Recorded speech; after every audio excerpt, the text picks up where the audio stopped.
Hello everyone. Next question देखो। NCERT mathematics chapter 9 some application of trigonometry class 10th exercise 9.1 का question number 6। ठीक। 1.5 meter tall boy is standing at some distance from 30 meter tall building. Okay, कितना दूरी पे खड़ा है? 30 metre, 30 metre दूरी पे। ठीक है, एक बिल्डिंग है। ठीक है, 30 मीटर टाल बिल्डिंग। ठीक है, जो बिल्डिंग की लंबाई दे रखी है 30 meter. The angle of elevation from his eyes to the top of the building increases from 30 degree to 60 degree as he walk toward the building. ठीक है, देखो ये बोल रहे हैं कि एक 30 मीटर का बिल्डिंग है। ठीक है, और एक बॉय लड़का खड़ा है। ठीक है, इधर से जब ये आ रहा है, ठीक है, पहले कितना था? 30 डिग्री। पहले था 30 डिग्री एंगल ऑफ एलिवेशन। ठीक है, 30 डिग्री था। जब ये कुछ दूरी पे आ जाता है लड़का ये, ठीक है, तो एंगल यही कितना हो जाता है? 60 डिग्री हो जाता है। ठीक है, तो आपका बताना है ऐसे ही वॉक टुवर्ड द बिल्डिंग, जब बिल्डिंग की तरफ वो आया। ठीक है, find the distance he walk toward the building. तो वो यहाँ से यहाँ आने में कितना दूरी चला, आपको यहाँ से यहाँ के बीच की डिस्टेंस बतानी है। ठीक है, ओके, ठीक। फिर देखो, फिगर देखो, समझ में आ गया करना क्या है? ये डिस्टेंस आपको निकालनी है। ठीक, देखो अब आप देखो ये क्या है। ठीक, ये बिल्डिंग है। ठीक है, ए 1.5 मीटर का बच्चा है। देखो, let the boy was standing at point S. हमने मान लिया कि यहाँ एक पॉइंट एस पे ये लड़का खड़ा था ऐसे।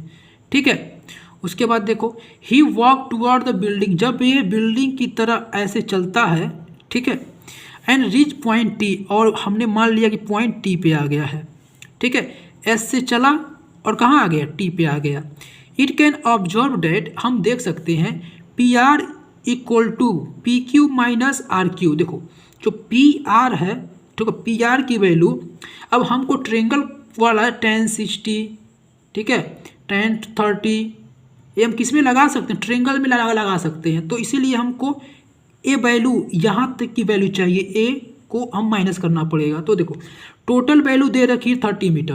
तो जब ए 1.5 मीटर है ना, तो यानी ए भी 1.5 होगा। जब ए यहाँ से यहाँ तक 1.5 है, तो यहाँ से यहाँ तक भी तो 1.5 होगा। तो हमको केवल पी आर की वैल्यू चाहिए। तो पी आर की वैल्यू कैसे निकलेगी? देखो P R equal to P Q, यानी पी से क्यू पूरी लंबाई माइनस आर क्यू कितना है? 1.5।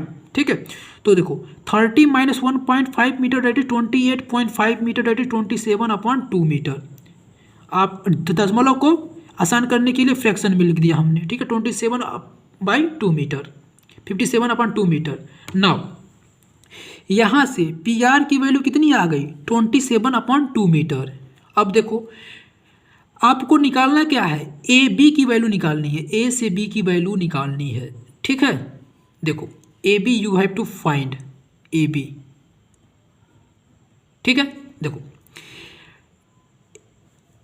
इन ट्रेंगल पी ए आर, देखो पी ए आर पूरा ट्रेंगल में देखो। ठीक है, आप लगा दो tan 30। ठीक है, tan 30 मतलब पी आर, देखो P are upon A R, A R. ठीक है, tan 30 हमने लगा दिया P R upon A R. ठीक है, अब देखो अब यहाँ से हमको पी आर की वैल्यू पता है। ठीक है, देखो पी आर की वैल्यू कितनी है? 57/2। हमने यहाँ 57/2 रखेंगे यहाँ पे। ठीक है, तो 57/2 यहाँ 2 नीचे आ जाएगा। ठीक है, ए आर हमको निकालना है, तो ए आर यहाँ हमने ऐसे ही लिख देंगे इक्वल टू tan 30 की वैल्यू कितनी होती है? 1/√3 हमने यहाँ रख दिया। ओके, नाउ अब ए आर की वैल्यू जब हम निकालेंगे तो यहाँ पे देखो हमने इसको सॉल्व कैसे किया है।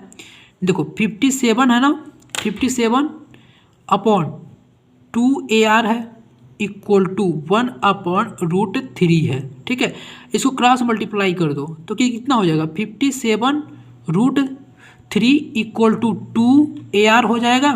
अब ए आर की वैल्यू कितनी हो जाएगी? 57√3/2 हो जाएगी।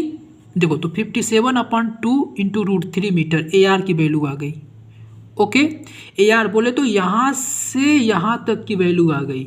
अब आप क्या करो? बी आर का वैल्यू निकालो। बी आर का जब वैल्यू निकाल लोगे तो इतना में से माइनस कर दो। तो आपका पता चल जाएगा। देखो कैसे, देखो ए आर की वैल्यू आ गई ना, तो आप ए आर को क्या लिख सकते हो, ए आर को हम लिख सकते हैं ना A B plus B R. देखो ए आर को A B plus B R लिख सकते हैं। आपको ए बी की वैल्यू निकालनी है, मतलब ए बी इक्वल टू कितना हो जाएगा, A R minus B R. ठीक है, तो ए आर तो आपको पता चल गया कितना, 57√3/2 माइनस बी आर की वैल्यू निकालनी है आपको। अब देखो ये बी आर की वैल्यू कैसे निकलेगी, अब देखो इन ट्रेंगल पी आर बी, देखो कौन सा ट्रेंगल पी आर बी, देखो पी आर बी, इसमें देखो tan 60 लगा दो, tan 60 यानी परपेंडिकुलर, यानी पी आर, देखो परपेंडिकुलर पी आर अपान बी आर। ठीक है, बी आर यानी ए वाला बी आर, वही बी आर जो आप निकालना चाहते हो। देखो पी आर की वैल्यू दे रखी है 57/2। ठीक है, अपन 2 नीचे आ जाएगा तो 2 बी आर हो जाएगा। इस और जो यहाँ पे दिक्कत हो रही है आपको, देखो तो 57/2 होगा ना परपेंडिकुलर अपॉन बी आर। ठीक है, इक्वल टू tan 60 यानी √3। ठीक है, तो यहाँ से बी आर की वैल्यू कितनी आ जाएगी 57, ठीक है, अपॉन 2, ठीक है, upon √3 equal to B R आ जाएगी। ठीक है, यानी बी आर की वैल्यू कितनी आ गई, यहाँ से देखो बी आर को हम क्या लिख सकते हैं 57, ठीक है, अपॉन ये 2 नीचे आ जाएगा 2 × √3। ठीक है, ये बी आर की वैल्यू आ गई। देखो बी आर की वैल्यू कितनी आ गई 57/2√3, ये बी आर की वैल्यू आ गई। ठीक है, अब देखो अब हम एक काम करेंगे इसमें क्या, अब तुम इसमें तो 57 है ना, 57 को आप फैक्टर करो, 57 का आप फैक्टर करो। देखो 57/2√3 है। ठीक है, क्यों करेंगे हम, क्योंकि देखो जब हम यहाँ वैल्यू निकालेंगे तो हमको माइनस करना पड़ेगा। माइनस करने के लिए डिनोमिनेटर सेम होना चाहिए। डिनोमिनेटर यहाँ कितना है 2 है, तो इसमें भी 2 बनाओ। 2 कैसे बनाओगे, 2 कैसे बनाओगे डिनोमिनेटर √3 से ऊपर नीचे मल्टीप्लाई कर दो, तो √3 से ऊपर नीचे मल्टीप्लाई करो। ठीक है, तो कितना हो जाएगा 57, ओके, √3 अपॉन, ठीक है, 3 × √3 डेट इज 3। ठीक है, इसका वैल्यू कितना आएगा 3 और 3 × 2 डेट इज 6। ओके, तो इतना आ गया। अब 57 का जब आप फैक्टर करोगे, देखो 57 का जब आप फैक्टर करोगे तो काटो, देखो 3 से काटो, 3 × 1 = 3, ठीक है, 9, नाउ 19 एंड 1, यानी तुम 57 को क्या लिख सकते हो 3 × 19 लिख सकते हो अपॉन, ठीक है, √3 है तो √3 यहाँ लिख दो, अपॉन 6। अब देखो 3 × 2 = 6, यानी तुम इसको कितना लिख सकते हो 19√3/2। ठीक है, 19√3/2, देखो 19√3/2 मीटर यहाँ से इन्होंने लिखा है। ठीक है, अब आगे देखो, अब आप यही वैल्यू उठा के, ठीक है, बी आर की वैल्यू उठा के इसमें रख दो। देखो इसमें रख दो, यहाँ पे बी आर की वैल्यू रख दो, तो कितना रखोगे 19√3/2। ठीक है, तो आगे देखो, आगे जब करोगे तो आपको कुछ ऐसे आएगा। ठीक है, ठीक है, तो A R minus B B R, ठीक है, इक्वल टू ए बी होगा यहाँ पे। ठीक, तो देखो यहाँ 57/√3, 57√3/2 था, माइनस 19√3/2। जब आप डिनोमिनेटर सेम है ना, तो हम डिनोमिनेटर के लिए लिख लेंगे। अब 57√3 माइनस 19√3, जब इसको सब्ट्रैक्ट करोगे, √3 कॉमन है तो इसको बाहर निकाल लो। अगर जो आपको इसमें दिक्कत हो रहा है तो देखो √3 कॉमन है ना, तो √3 हम बाहर निकाल लेंगे।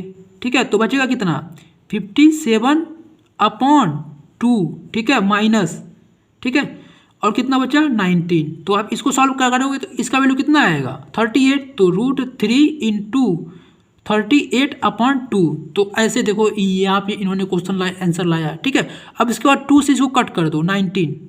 ठीक है, तो 19√3 metre will be the answer. वो कितना चलेगा बिल्डिंग की ओर 19√3, hence the he walked 19√3 metre toward the building. तो बिल्डिंग की तरफ कितना चलेगा 19√3 metre. Okay, thank you class.